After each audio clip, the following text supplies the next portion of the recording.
والد اور چچا کی شادی ایک ہی دن دو سگی بہنوں سے ہوئی تھی۔ اللہ تعالیٰ نے ابو امی کو شادی کے 3 برس بعد 2 جڑواں بیٹیوں سے نواز دیا، لیکن چچا اور خالہ اس نعمت سے محروم رہے۔ ایک ہی گھر میں رہنے کی وجہ سے خالہ نے میری جڑواں بہن کو گود لے لیا، کیونکہ امی جان کا 2 بچیوں کو بیک وقت سنبھالنا محال تھا۔ یوں میں اور مائرہ خالہ کی بیٹی کہلانے لگی۔ جب ہم بڑی ہو گئیں تو یہی بتایا گیا کہ مائرہ میری چچا زاد ہے، وہ میری حقیقی بہن نہیں ہے، لیکن ہم میں پیار حقیقی بہنوں جیسا تھا۔ ہماری صورتیں ایک دوسرے سے اس قدر ملتی تھیں کہ اسکول میں ٹیچر کے لیے یہ پہچاننا مشکل ہو جاتا کہ ہم میں سے مائرہ کون سی ہے اور سائرہ کون سی۔ یونیفارم بھی ایک جیسا تھا اور کلاس بھی ایک تھی، لہٰذا پہچان کے لیے بالوں میں سرخ اور مائرہ سبز ربن باندھتی تھی تاکہ شناخت میں آسانی ہو۔ خالہ کو مکان چھوٹا پڑنے لگا تو چچا نے نیا گھر خرید لیا اور وہ نئے گھر میں منتقل ہو گئے۔ امی ابو کے 5 بچے ہو گئے تھے، لیکن خالہ ابھی تک اولاد کی نعمت سے محروم تھی۔ وہ مائرہ کو ہی اپنی زندگی کا سرمایہ سمجھتی تھی، لہٰذا جب وہ نئے مکان میں شفٹ ہونے لگے تو مائرہ وہاں جانے پر راضی نہ تھی۔ اس نے رو رو کر برا حال کر لیا، حالانکہ ان کی رہائش گاہ ہمارے گھر سے زیادہ دور نہ تھی۔ مجھے یاد ہے کہ جب مائرہ نئے مکان میں چلی گئی تو وہ وہاں اداس رہنے لگی، اس کا دل گھر میں نہ لگتا۔ اسے ہم بہنوں کے درمیان رہنے کی عادت تھی۔ اب ہم علیحدہ گھروں سے اسکول پہنچتے، لیکن چھٹی کے بعد وہ میرے ساتھ ہی ہمارے گھر آ جاتی، شام تک رہتی، پھر چچا جان آ کر لے جاتے۔ نئے گھر میں جا کر مائرہ کو ہمارے بنا چین نہ ملا، اس کا آنا جانا لگا رہا۔ ایک دن اتوار کو اس نے صبح ہی میرے پاس آنے کی ٹھان لی۔ خالہ سے کہا، امی ہم نے ہوم ورک اکٹھے کرنا ہے، مجھے سائرہ کے گھر جانے دیجیے۔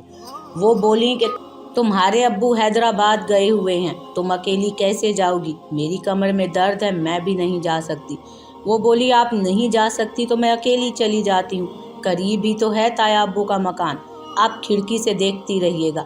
ضد چاہ کر خالہ نے اجازت دے دی۔ یوں پہلی بار وہ اکیلی ہمارے گھر آ گئی۔ اس کے بعد اس کا معمول بن گیا، جب جی چاہتا میدان پار کر کے ہمارے گھر آ جاتی۔ اس کے گھر سے تھوڑا سا آگے چھوٹی سی اسٹیشنری کی دکان تھی، جہاں سے وہ رسالے، کاپیاں، پنسلیں وغیرہ لیتی تھی۔ کبھی مجھے کوئی رسالہ منگوانا ہوتا تو ایک دن پہلے اسے بتا دیتی کہ جب آؤ تو لیتی آنا۔ یہ دکان راستے میں پڑتی تھی، آئے دن ضرورت کی چیزیں وہ لینے وہاں پہنچ جاتی۔ اس طرح وہ ایک لڑکے کی نظروں میں آ گئی جو اکثر وہاں بیٹھتا تھا۔ ان دنوں 9ویں جماعت میں پڑھتی تھی۔ ایک روز وہ آئی تو بولی، سائرہ ایک بات کہنی ہے، اگر مجھے کچھ ہو جائے تو میری ماں کی بیٹی بن جانا، انہی کے پاس رہنا۔ کیا بکواس ہے یہ؟ میں نے کہا، تمہیں کچھ نہیں ہونے لگا، پھر مجھے ایسا وعدہ کرنے کی ضرورت ہی کیا ہے؟ وعدہ کرو نا۔ وہ مجھے کچھ اداس سی لگی اور سوچ میں پڑ گئی۔ نہ جانے اسے ایسا خیال کیوں آیا تھا۔ میں نے اس کا دل رکھنے کے لیے وعدہ کر لیا۔ اس واقعے کے 1 ماہ بعد ایسا ہوا کہ جس کا کسی کو گمان بھی نہ تھا۔ یہ جمعہ کا ہی دن تھا، چچا دکان پر تھے اور خالہ جی گھر میں کام کاج میں مصروف تھی۔ مائرہ آج سکول نہیں آئی تھی، ہماری چھٹی جمعہ کے دن جلدی ہو جاتی تھی۔ اس نے خالہ سے کہا، امی مجھے سائرہ کے پاس جانا ہے، اسکول کا کام پوچھنا ہے۔ وہ جانتی تھی کہ لڑکی رکنے والی نہیں ہے۔ انہوں نے کہا، ٹھیک ہے، دھیان سے جانا، اور تمہارا یہ روز روز اکیلے جانا مجھے ڈرائے رکھتا ہے، اللہ تمہاری حفاظت کرے۔ اس سپہر ہم سب چائے پی رہے تھے کہ اچانک فون کی گھنٹی بجی۔ والد صاحب گھر پر تھے، وہ جمعہ کی نماز پڑھ کر ابھی گھر پہنچے تھے۔ انہوں نے فون اٹھا لیا۔ چچا جان کہہ رہے تھے کہ میں دکان سے روانہ ہو گیا ہوں، کسی نے فون کیا ہے کہ کوئی سانحہ ہوا ہے، گھر جلدی پہنچو۔ بھائی صاحب آپ بھی میرے گھر فوراً آ جائیں۔ فون سن کر والد صاحب سکتے میں ہی آ گئے تھے۔ انہوں نے گاڑی نکالی اور مجھے ساتھ بٹھایا اور چچا کے گھر آئے۔ دروازے پر لوگ جمع تھے، پولیس بھی موجود تھی۔ کچھ سمجھ میں نہیں آ رہا تھا کہ ہوا کیا ہے۔ ہجوم میں رستہ بنایا، امی اور مجھے ابو لے کر گھر کے اندر چلے گئے۔ خالہ بے ہوش پڑی تھی، ان کے پاس کچھ پڑوسی عورتیں بیٹھی تھیں جو ان کے ہاتھ پاؤں سہلا رہی تھیں۔ والد صاحب باہر ہی رک گئے تھے۔ نماز جمعہ کے وقت ضد کر کے مائرہ گھر سے نکلی تھی۔ اس وقت میدان بالکل سنسان تھا۔ علاقے کے مکین جمعہ کی نماز کی خاطر مسجد میں عبادت میں مصروف تھے۔ جب وہ میدان میں موجود خودرو جھاڑیوں کے پاس سے گزر کر سڑک کی سمت جا رہی تھی تو جھاڑیوں کی آڑ میں کسی نے اس کے ساتھ دست درازی کی کوشش کی تھی۔ جب اس نے مزاحمت کی تو اس کا گلا دبا دیا۔ جب وہ اسے گھسیٹ رہے تھے تو مائرہ کا دوپٹہ باہر والی جالی میں جھاڑی میں الجھ کر رہ گیا تھا۔